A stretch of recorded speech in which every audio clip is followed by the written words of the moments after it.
My love-hate seesaw with Dave Filoni continues. His latest animated project, Tales of the Jedi, premiered last week. The majority of reaction and review videos on YouTube are positive. Rotten Tomatoes, a general barometer despite its bias, displays incredibly high ratings, a critics' consensus of 100% and an audience score of 95%. So this video, a negative review of the miniseries, is likely to draw flack. Please hear me out prior to going thumbs down. Welcome to Galactic Initiative. I'm your host, Jeff. In 6 short episodes, Dave Filoni elevated Ahsoka beyond reasonable limits and rewrote the canon and reshaped the timeline for Dooku's fall to the dark side. Let me preface my complaints with 2 avowals. First, artwork of Darth Vader, Yoda, Boba Fett, Han Solo, The Mandalorian, and Ahsoka fills one hallway in my home. Following a rough start, Ahsoka became one of my favorite characters. Second, Count Dooku's lightsaber is my favorite. Of Matthew Stover's Episode 3 novelization, Dooku's musing on Anakin, Obi-Wan, and Darth Sidious at the beginning was arguably the best part.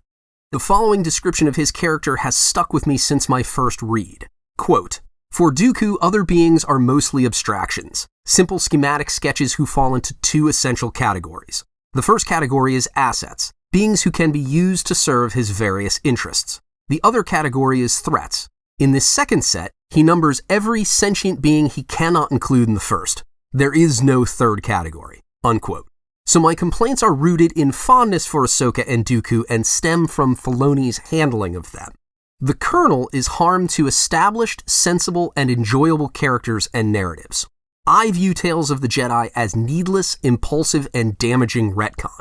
It further demonstrates Filoni's compulsion to elevate Ahsoka among the greatest heroes in Star Wars, a position she already occupies for many fans, including me. Through his zeal, I feel her character has lost balance. And he exercised poor judgment with his reckless, illogical reordering of prequel events to soften Dooku. First, Ahsoka. Over the past decade, a YA novel, 2 animated series, Rebels and The Clone Wars, and 2 live-action series, The Mandalorian and The Book of Boba Fett, featured Ahsoka. Side note, Filoni has decanonized her 2016 novel with subsequent work, including Tales of the Jedi. This year, in response to gripes about Filoni, author E.K. Johnston said, quote, "There isn't a big conspiracy behind the changes in Ahsoka's story. Dave approved the book 6 years ago and then kept working on her journey. It's frustrating to see people gleefully declare my book non-canon instead of just using their imaginations." Unquote. An acknowledgement in a defense. I don't value the novel, but I question its relegation. Just as I question Disney's relegation of the entire EU. Filoni governed the story, then he canceled it. Wikipedia declares, quote, "The 4-part grand finale of The Clone Wars, released as part of the series' 7th and final season in 2020, contradicts the novel on almost all details regarding the Siege of Mandalore and Ahsoka and Rex's survival and escape from Order 66. Unquote. Filoni's treatment of Padawan Kanan Jarrus in The Bad Batch is another unnecessary retcon. In Rebels, Ahsoka was revealed as the first Fulcrum agent and shattered Darth Vader's helmet with her lightsaber. In The Clone Wars Season 7, she led 2 of 3 story arcs, or 8 of 12 episodes, which, by my standards, depicted her beyond reasonable limits. Based on her exploits, Filoni must consider her above Luke and Obi-Wan. Ahsoka, who never became a Jedi Knight, outmaneuvered the Pike Syndicate, defeated Darth Maul, rescued Captain Rex, and escaped the 501st Legion. In The Mandalorian Season 2, she directed Din Djarin to Tython and single-handedly took down a mercenary company to apprehend one of Grand Admiral Thrawn's lieutenants. In the Book of Boba Fett, she convinced Din Djarin to stay away from Grogu and offered cryptic advice to Luke. In Tales of the Jedi, baby Ahsoka tamed a wild beast, and former Padawan Ahsoka killed an Inquisitor with his own lightsaber. The last was a reimagined section from her novel. Once again, she exceeded reasonable limits. A lack of balance. Side note, the unnamed character was the best looking and sounding Inquisitor to date. From the beginning, all the Jedi Hunters should have had his evil presence. The Grand Inquisitor in Rebels came closest. On topic, I believe Filoni is painting himself into a corner ahead of his Ahsoka series. Her power, as shown by him again and again, could have stopped the Empire. Together, she and Luke would have had enough strength to defeat Vader, then Palpatine. if the explanation for her disappearance, presumably the search for Ezra Bridger, isn't more pressing than saving the entire galaxy? And the timing of her reappearance, 5 to 6 years after Return of the Jedi to meet Luke, if the going and coming narrative doesn't involve a threat that trumps the Sith, well, you already recognize the problem. No threat outweighed Sith rule, which produced 2 Death Stars. Dave, we the fans understand your affection for Ahsoka. You love her character. Many of us have grown to love her too. But can you remain objective when writing her? Please. Because you're moving her into the bestest ever neighborhood through conveniences, plot armor, and OP boss moves. On to Filoni's mistakes with Dooku. Correct me in the comments if any of the following statements are false. Previous to Tales of the Jedi, canon indicated 1. Dooku left the Jedi Order before Qui-Gon's death. 2. Dooku couldn't access the Jedi archives after his resignation. 3. Qui-Gon's death helped precipitate Dooku's fall to the dark side and his Sith title, Darth Tyrannus.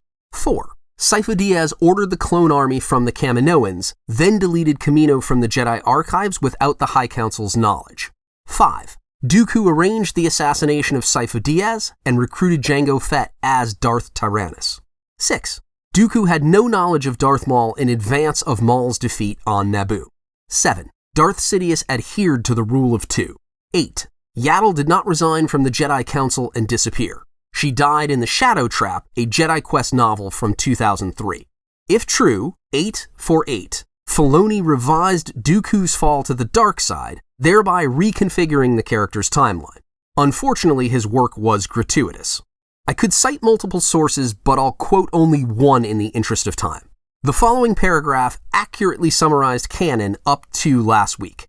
Quote, "The corruption in the Galactic Senate, as well as the traditions of the Jedi, disillusioned Dooku, causing him to leave the Order and return to his home world, where he reclaimed his title of Count. His former peers believed his decision was misguided, but still held him in high esteem. However, the Count began to secretly conspire with Darth Sidious after the death of Qui-Gon Jinn, becoming the Dark Lord's next apprentice and adopting the title of Tyrannus." Unquote. In Tales of the Jedi, Dooku used Sifo-Dyas' code to delete Kamino from the Jedi archives, on the same day that his former apprentice, Qui-Gon, presented Anakin to the High Council. The timing was off. Dooku had already left the Order, so he couldn't access the archives, and the deletion of records like unwanted photos was ridiculous. The process should have been risky and difficult, not a simple stroll. Darth Sidious would have never allowed Tyrannus to learn about Maul before the tattooed menace was gone. Such foolishness could have resulted in a contest against 2 highly trained opponents, Maul and Tyrannus. The rule of 2. Sith do not share power. One has it, and one craves it. Sidious was smarter than Filoni's writing for Tales of the Jedi. I acknowledge Disney's dismissal of The Shadow Trap 2 Legends in 2014, but nothing contested the novel until now. Yaddle's disappearance would have caused an uproar. According to Filoni, Jedi Master Qui-Gon was killed by a Sith Lord, an enemy not seen for 1,000 years, and immediately thereafter, Jedi Master Yaddle resigned from the High Council and disappeared on Coruscant. The Jedi leaders were dogmatic, but those circumstances would have led to action. Recent efforts to give Dooku a sympathetic fall don't appeal to me. Scott's Jedi Lost and Filoni's Tales of the Jedi hurt the character. Furthermore, the prequel narrative has been compromised. Thank you for watching. Do you think Filoni improved Star Wars canon with Tales of the Jedi? Leave a comment with your thoughts. Please like the video and subscribe to Galactic Initiative for all things Star Wars. Galactic Initiative is not authorized or endorsed by Lucasfilm Limited. The name Star Wars and all related materials are registered trademarks of Lucasfilm Limited, a subsidiary of the Walt Disney Company, all rights reserved. Galactic Initiative is a registered trademark, and other product and company names are trademarks of their respective holders. Use does not imply affiliation or endorsement.